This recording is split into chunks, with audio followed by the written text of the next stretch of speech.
지친 하루를 달래줄 어머니의 손맛 그대로. 올바른 재료와 정성 담은 손질. 홍시로 완성한 달콤한 감칠맛. 집에서도 편하게 택배로 받아보세요. 매콤하게 땡기는 감칠맛. 장간의 양념게장. 검색창에 장간의 양념게장을 검색해보세요. 요즘 환율 상승으로 은행에 비상이 걸렸습니다. 이거는 그냥 제 피셜로 비상이다 라고 이야기를 하는 게 아니라 은행권에서 지금 비상이라고 이야기가 나오고 있습니다. 문제는 비상 걸렸다고 망한다는 게 아니에요. 대신에 비상 걸리게 되면 어떻게 하죠? 은행 같은 경우는 돈을 빌려주고 그에 따라서 이자를 받는 이자 수익을 올리는 곳들인데, 금리 인상, 대출 축소 이런 것도 있겠지만 대출 심사도 굉장히 까다로워지겠죠. 그리고 대출 심사 까다롭게 하는데도 불구하고 그 전에 내줬던 대출들이 문제가 생기게 되면은 그때부터는 말씀하신 대로 회수가 들어갈 수도 있고, 실제 5대 은행은 멀쩡하지만 그런 부분에서 위험한 저축은행 같은 경우는 얼마 전에 회수 사례가 나오기도 했죠. 작년에. 그런 것처럼 문제들이 점점 커지고 있는데, 일단은 지금 위험자산 비중을 줄여야 하는 상황입니다. 왜냐면 원화가 약세가 되면서 금융사의 재무비율 관리에 비상이 걸렸고, 이 보통주 자본 규제 비율을 기준을 11.5%까지 올릴 가능성이 높아지고 있는데, 지금 다른 데는 그렇다 치더라도 우리 금융 같은 경우가 거의 턱걸이죠. 보통주 자본 비율에 대해서 생각을 해야 되는데, 총 자본에서 보통주로 조달되는 자본의 비율로 위험도에 따라서 가중치료평가에서 위험 가중 자산이 분모가 되고 보통주 자본이 분자가 된다라는 거죠. 위험 가중 자산 중에서 분의 보통주 자본이니까 위험 가중 자산이 늘어나면 늘어날수록 보통주 자본 비율은 떨어지죠. 즉 위험 가중 자산을 줄여야지 간당간당하게 맞출 수 있는 곳들이 있다는 소리죠. 예를 들어 우리 금융 같은 경우 위험 가중 자산이 늘어나면은 보통주 자본 비율이 더 떨어져서 11.5% 밑으로 떨어질 상황이다.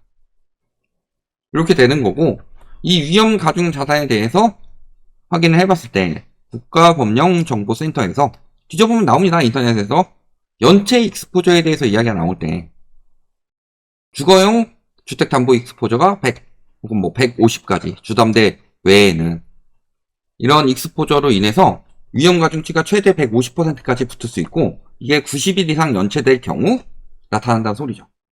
90일 대신에 3개월을 적용할 수도 있다. 그리고 이게 28 내지 40에도 불구하고 이런 내용은 중앙정부 익스포저, 그 다음에 요거는 상업용 부동산 익스포저, 그 다음에 장단기 신용등급, 고위험 자산 이런 내용입니다. 이거 다 설명하려면 시간 너무 기니까 적당히 보고, 어쨌든 우리가 여기서 알 수 있는 것은 위험 가중 자산에서 연체 자산들이 늘어나면 늘어날수록 위험 가중 자산은 커진다. 그러면 보통주 자본 비율은 떨어질 수밖에 없다는 소리죠. 그런 상황에서 지금 여러 가지 연체율이 늘어나고 있죠. 기이하게도 왜 최근에 월별 연체율 안 나와요? 물론 12월에 월별 연체율은 좀 떨어졌을 겁니다. 왜냐면 항상 연말에 주주채권을 정리하기 때문에. 그렇지만 월별 연체율이 계속 늘어나고 있죠. 제가 그 그래프를 찾아가지고 올리려고 그랬는데 12월께 안 나와요 아직.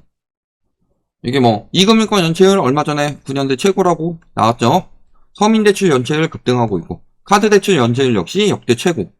거의 카드대란 수준이다.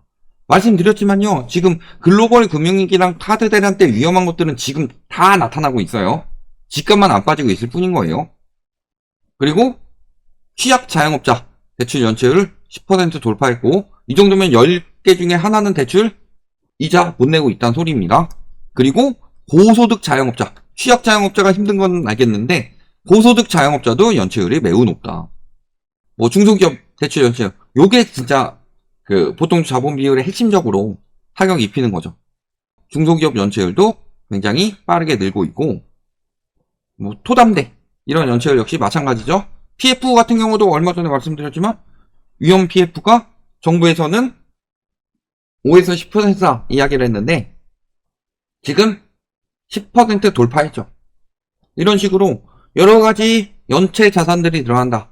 연체 익스포저들은 위험 자산에 들어가죠. 위험 가중 자산이 늘어나는 상황이라면 보통주 자본 비율이기 때문에 보통주 자본을 더 확보를 해야 되죠. 근데 보통주 자본이 대부분 어떤 것들이에요?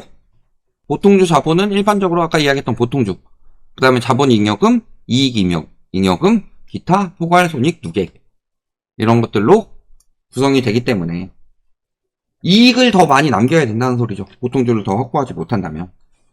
얼마 전까지 뭐 은행들 돈잔치다 뭐 이런 이야기들 많이 나왔었는데 돈잔치 못하겠죠 이제. 이익 남는 것들, 이익에 좀 더 혈안이 될 가능성이 높아진다. 그러면은 회수가 잘 되는 대출 위주로 빌려줄 것이고 회수가 안 되는 대출은 안 내주려고 하겠죠.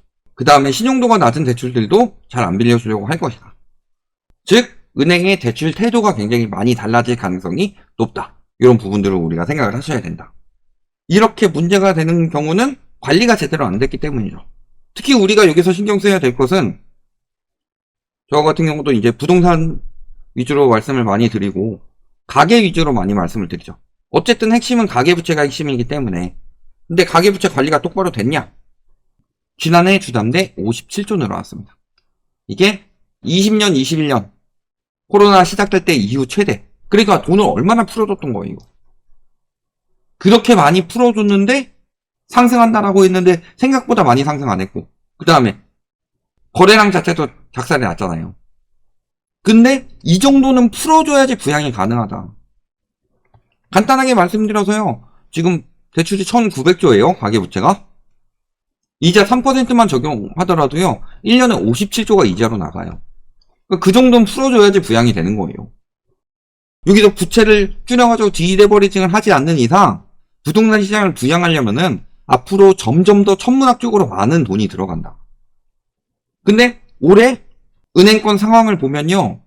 박상훈 국토부 장관이 이야기를 했던 55조 정책 대출에 대해서도 문제 이야기가 나오고 있어요. 우리 그만큼 대출 빌려줄 수 없다. 은행 태도가 지금 그렇게 나오고 있어요. 이금융권은 될까요? 이금융권 오히려 감소하고 있죠. 자, 가계 대출 중에서 주담대 빼고는 다 감소하고 있습니다. 주담대가 나머지 가계부채를 끌어올리고 있는 거예요. 주담대만 막으면 디레버리징은 확실히 된다. 주담대를 저렇게 내줄 이유가 없죠. 부동산을 막 부양해가지고 그걸로 띄우려고 하는 경우가 아닌 이상. 물론 일반 신용대출이나 이런 것보다는 담보대출이 안전하죠. 그렇지만 저 담보대출마저도 태도가 조금 바뀔 수 있지 않겠냐. 특히 회수가 어려운 대출의 경우. 이런 부분을 우리가 생각을 하셔야 되고 이미 2금융권까지 대출 회수가 들어갔다는 소리는 1금융권도 머지 않았다는 소리입니다. 2금융권이 아마 터지면 그렇게 될 건데 2금융권이 터질 가능성이 굉장히 높아지고 있죠. PF도 이미 예상치를 벗어났고 2금융권 적자는 대선 충당금을 확보하기 위해서라고는 하지만 계속 늘어나고 있고 문제는 여기서 보통주 자본 비율을 생각을 할 때 우리가 아까 위험 가중 자산만 생각을 했지만 아까 말씀드렸지만 이 문제가 갑자기 불거진 것은 환율이 튀었기 때문이죠. 근데 환율 튀는 것들이 가속화될 가능성이 높아지고 있다. 지난달에 비상계엄 터지고 나서 외국인 주식 채권이 5조 순유출했다. 문제는 주식도 빠지고 채권도 빠지고 있다는 소리죠. 그 전까지만 하더라도 주식은 8월부터 9월, 10월, 11월, 12월 열심히 빠졌지만 빠진 돈이 채권으로 들어가고 있었는데 9월부터 순유출 금액이 마이너스가 되더니 12월에는 둘 다 마이너스가 됐다. 주식도 채권도 매력이 없다. 올해 같은 경우는요. 올해 1월 같은 경우는 아마 유입이 좀 됐습니다. 왜 유입이 됐냐? 일단은 환차익 손실이 크기 때문에 빠져나가는 건데 달러 환율을 낮추기 위해서 푼다. 그런 것들을 노리고 외국인들이 이 타이밍에 환차익이랑 단타까지 먹을 수 있다 라고 생각하고 들어오는 경향이 있어 보이는데 이것도 오래 갈 수가 없죠. 그러니까 기사들 보면 되게 웃겨요. 잡혀가서 주식이 튀었대요. 근데 잡혀가기 전부터 주식시장이 먼저 움직였죠. 저번에도 마찬가지예요. 트럼프 보좌관이 선별적 관세를 한다는 이야기가 나와서 환율이 떨어졌다. 근데 그 이야기 나오기 전부터 환율이 떨어지고 그 다음에 그 기사가 활성화가 됐어요. 그런 것처럼 지금 이렇게 한번 털어먹는 수요들이 한 번씩 들어오고 있는데 종목에 따라 다르겠지만 국장 같은 경우는 전반적으로는 그렇게 좋은 상황이 아니다. 환율 리스크도 있고 기업 자체 리스크도 있고 내수 리스크도 카드 대란대고 지금 연체율도 카드 대란대죠.